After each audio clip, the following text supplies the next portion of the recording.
福岡一個近年越嚟越受歡迎去旅行嘅日本城市，香港飛去福岡機程相對又短，景點同景點之間嘅交通都非常方便快捷，所以想快閃定係想深度遊都冇問題。嚟緊呢幾集我哋一齊睇下福岡有咩好玩，去飲飲食食，由朝早食到夜晚啊！我哋開始今次北九州溫泉之旅，呢一集由香港機場出發去福岡機場，因為福岡機場啱啱裝修完，先介紹一下有咩新嘅設施，再分享下福岡機場出博多嘅交通介紹，然後開箱我哋第一間住嘅酒店，最後推介一間炭火燒料餐廳俾大家。早晨，而家朝頭早8點鐘，今次我哋嘅目的地咧就福岡。咁啊，其實之前都拍過片嘅，不過就夏天啊比較熱啦，咁啊室外景咧就比較拍得唔係咁多。反而今次咧好期待，因為冬天咁啊，相信會拍到好多靚景俾大家睇，亦都希望拍多啲好嘅食嘅餐廳分享俾大家啦。咁啊，亦都係其中一個重點之旅，其中3日2夜，我哋會去呢個由布院。咁啊，我哋嘅溫泉之旅，希望能夠可以拍多啲美食俾大家。我哋呢個 channel 咧就比較新嘅，咁啊希望大家多多支持啦 ，like 啦 ，share， 最緊要當然係訂閱啦。好，出發！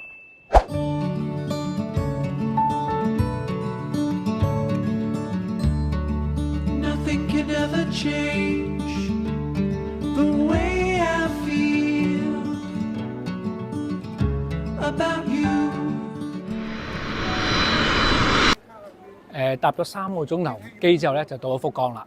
咁咧，啱啱呢度咧就其實擴建咗年幾2年嘅啦。咁之前嚟咗2、3次咧，都係仲係擴建緊嘅，比較混亂。而家咧已經裝修晒啦。咁啊，應該係舊年嘅12月咁啊開始營運。咁啊，不如我哋睇睇有咩新嘅設施啦。喺福岡機場攞完行李過埋關之後咧，就會見到旅遊資訊中心啦，同埋查詢中心。咁呢度有職員咧介紹福岡縣啦，同埋其他九州嘅地方嘅景點啦，同埋觀光嘅活動資訊嘅。亦都有簡單指示教你點樣由國際線機場搭車去博多站。另外喺 JR Pass Counter 對面有2排 locker 可以俾你暫時擺放行李。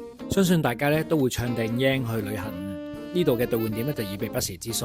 喺兌換店隔籬仲有幾個唔同 WiFi 牌子公司可以租借 WiFi 裝置。如果你有租車自駕遊的話咧，你就喺翻相關 counter 聯絡你嘅租車公司，通知佢可以喺機場接你攞車。而家最新咧就將全部機場巴士排隊等候區咧都放咗入室內，再唔使喺室外咧日曬雨淋咁等巴士。6號同7號巴士站就係去博多同埋太宰府，而8號巴士站咧就係長途高速巴士路線去長崎同埋佐世保。9號巴士站就係去熊本、佐賀。10號巴士站就係去黑川、別府、大分同高千穗。而11號巴士咧就係去呢個由布院。機場亦有 counter 咧可以俾你查詢到巴士資訊，亦都可以咧買到 IC 卡同埋新 Q Pass 方便大家搭巴士。隔離自助售票機咧嗰度嘅亦都可以用現金或者 Visa Master 卡購買巴士單程飛。而家喺機場亦都有巴士公司提供路線去博多同天神，不過班次好少啊，每位票價亦600 yen。如果有2-3個人咧，呢個價錢我情願搭的士仲划算啊！而家喺機場亦都有新嘅 JR Pass 取票櫃台，可以拎到喺網上買嘅 JR Pass 同埋指定食車飛。而我今次喺網上畫埋咧由布院之心嘅位嘅，亦都可以喺度攞埋啊。不過呢度咧就冇得直接買 JR Pass 同埋冇得即場劃位。大家記得帶齊網上俾錢所有嘅信用卡同埋官方 JR Pass 俾你嘅 email 印埋出嚟，咁就最方便啦。如果你想選擇搭地下鐵嘅話咧，我哋喺 A3 出口轉右去到5號巴士站，乘搭免費嘅 shuttle bus 去到機場國內線轉乘呢個地下鐵，所需時間大概10分鐘左右。你同行有2至3個人，搭的士都係一個好選擇。同樣 A3 出口轉左，你就會見到的士站啦。1號的士站咧就係落車位，2號咧就係大型的士嘅的士站，其他就係普通的士。現場見到都唔係太多人排隊，不過嚟過幾次福岡機場啦，其實就算最旺季嘅時候咧，排隊的士都唔算好嚴重。總括嚟講，福岡機場出博多大致有3個選擇，第一就係地鐵，不過就先要搭佢嘅免費嘅 shuttle bus 去國內線機場轉搭地鐵。地鐵同埋 shuttle bus 嘅車程加埋就係20至25分鐘，地鐵去博多車費就係260 yen。第二就係直接搭巴士，車程大概15至20分鐘，巴士去博多車費咧就係310 yen。第三就係直接搭的士，的士車費咧大約啦就係1800 yen。因為今次我哋有幾個人啦，所以我哋就選擇咗搭的士直接去博多。博多站東出口咧一出咧，其實轉左咧就係見到會沙北嘅。咁啊沙北嗰條路咧一轉入去咧，其實就係呢間科實一。今次我哋介紹呢間酒店，咁啊行過嚟咧1分鐘都唔使，咁啊到去間酒店。酒店入口一前一後有2個，但係都唔算起眼。第一次嚟真係要揾下嘅。不過入到大堂咧都算幾寬敞幾新淨。check in 同 check out 咧都係用自助形式處理，不過現場都有職員協助，都算方便快捷嘅。酒店同一般一啲細酒店都一樣嘅，咁啊將啲洗手間嘅用品咧都會放咗喺度，咁啊等你咧用完自己去攞，就唔會話係環保啲啦。咁啊佢唔會話未用嘅都同你 refill 啦。例如有啲咩咧？例如有啲洗衣粉啦、頭套啦、護髮素啦、剃鬚刀啦、梳啦、棉花棒啦，咁啊牙膏啊咁啊嗰啲都會有啲俾你可以免費去攞嘅。呢間酒店咧全部都係非吸煙房間嚟嘅。最早 check in 嘅時間咧就係下晝2點，check out 嘅時間咧就係早上11點。酒店大堂咧都有位置咧放咗個微波爐，咁俾大家可以咧喺外面咧買完嘢食翻嚟咧可以整翻熱啦，翻房間慢慢食。如果夜晚又想飲嘢又唔想行出去咧，大堂亦有呢個自助飲品售賣機。好，咁我哋而家咧就上酒店房間做個 warm tour 先。科修溫酒店咧就係分2棟嘅，我今次 book 呢一邊咧就一層咧就有8間房。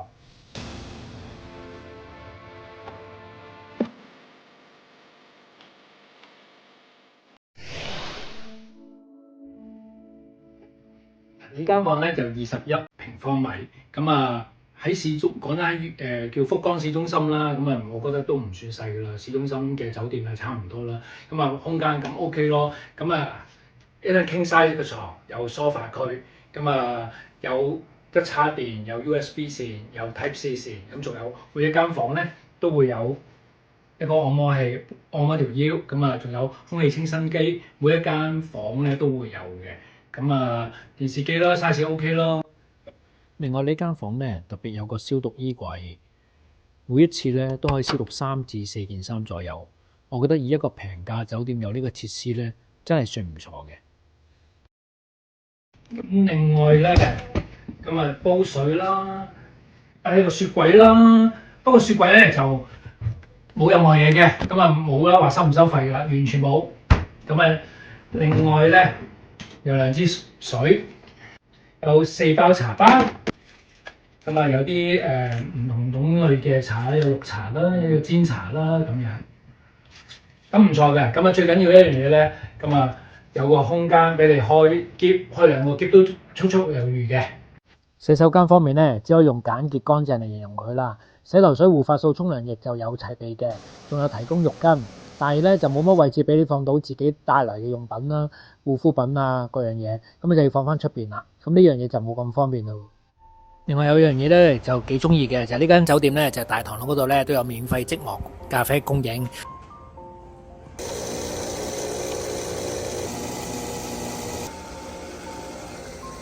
朝早起身咧落嚟咧可以嘆翻杯咖啡，呢度亦都最啱咧可以咧朝頭早等齊朋友出發嘅時候咧，如果有人遲到咧坐喺度嘆咖啡。咁時間會過得快啲添。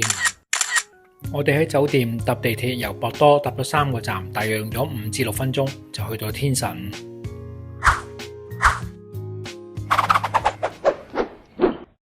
啱啱喺天神站出咗嚟，咁就我哋而家準備去咧，就去呢間用炭火燒嘅燒料，咁啊特登 book 嘅，咁啊上網睇咗啲日本網站，咁啊話幾吸引嘅，手續費咧。亦都有俾埋嘅，咁啊睇下希望唔會失望咯。咁啊而家我哋起行，出咗天神地面後咧，要行15分左右先到。但係如果你喺藥丸大通站行咧，就6、7分鐘就到噶啦。鋪頭位於內街，亦都轉唔少小路嘅，咁所以大家有興趣嘅話咧，就跟翻 Google Map 行就可以噶啦。今日我哋去呢間餐廳咧，就叫做 Il Fait Soif。鋪名係一個法文名，意思咧代表咧好頸渴咁解。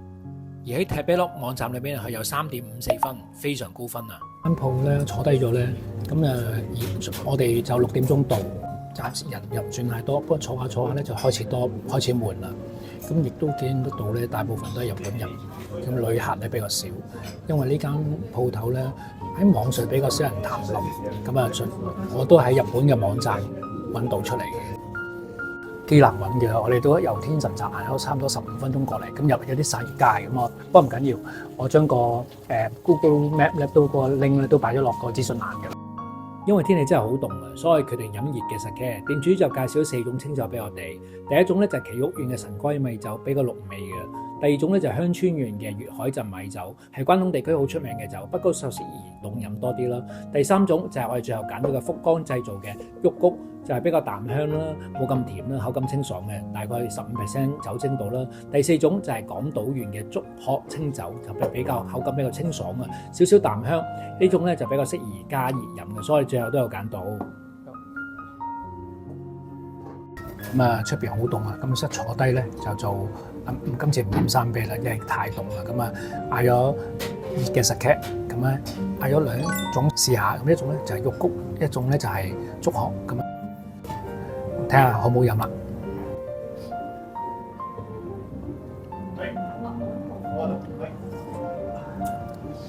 我諗呢個咧係竹鶴嚟嘅，唔係太甜 ，OK 嘅。最怕有時太甜。我1個月前咧就上網已經訂咗套餐㗎啦，每個就4290yen 一位，咁包括有5種串燒啦、前菜啦、沙律同埋烤菜。睇翻餐牌咧，其實佢雞嘅串燒咧個選擇咧有雞肝啦、去骨雞胸肉啦、雞心啦、雞胗啦、雞 pat 啦、雞頸啦、雞皮啦、雞腿啦、雞軟骨啦同埋雞翼。如果全部另外再單點咧，就418 yen 一種。咁啊，第一道菜咧就係冷盤啦，咁有紅蘿蔔絲啦，有蛋啦，加啲薯仔啦，咁啊有mushroom。雖然呢個主菜係串燒，但係估唔到嘅前菜都好開胃、好精緻。另外店主都會咧喺事前問定你有咩部位唔食啦，再決定點樣發辦俾你嘅。咁我就乜都食嘅，所以冇乜特別要求。但係如果大家咧有咩唔中意食嘅內臟，你可以同店主一早講聲，佢會精心再挑選俾你嘅。咁現場亦都問咗店主可以影佢個燒烤過程。佢哋全部都係用咧日本嘅土佐備長炭燒雞啦，咁燃燒過程咧就好少煙啦，同埋冇乜味，溫度咧就極高嘅，熱力極平均，可以好快鎖住食物嘅水分同味道咯。咁令食物咧嘅中間咧更快熟啊，咁樣同埋冇咁易燒燶。主菜到啦，咁就係一個梗係串燒啦。咁第一串咧就係雞腎嚟嘅，咁啊炭火燒啊。其實就特登係揾翻嚟嘅，咁啊希望可以特別少少啦。咁啊香港就少啲食機會食啦。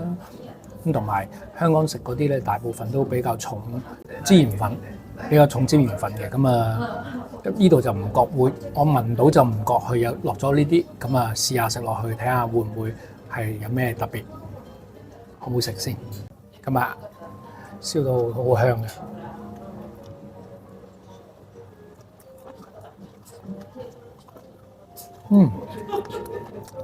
有少少鹹，但係 OK 嘅。中間咧就夾咗啲洋葱，試下埋嗰啲洋葱咧都一齊燒埋嘅。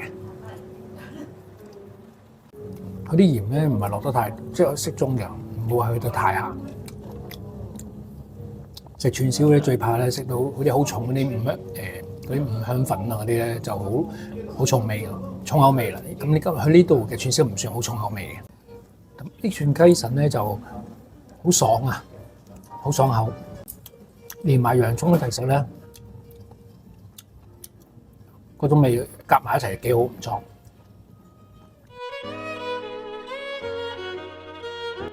啱啱咧就試完去過第2串嘅雞肉串，咁其實係雞髀肉嚟嘅，咁啊好滑，咁啊都見得到咧就都好快凍啊！天氣就實在係太凍。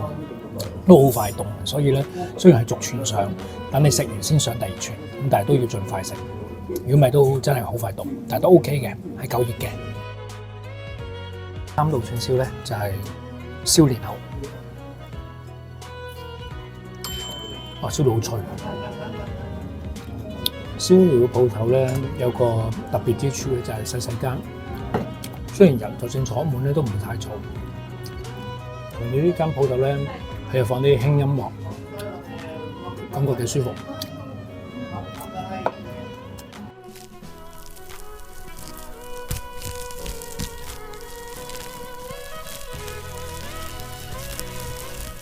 跟住道菜咧就係到雞肝啦。佢應該用咗啲豉油嘅醬汁或者類似嘅醬汁去醃，哇！裏邊仲有少少紅色，不過仲係好軟身。中意食內臟嘅人而家都幾中意食。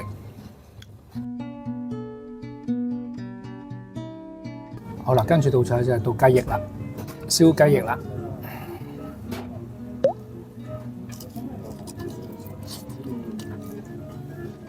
哇！啲皮好脆啊，啲皮脆，但係啲肉都係嫩嘅。好啊，好啊，哇！仲出緊煙，唔錯，好食。再飲杯sake。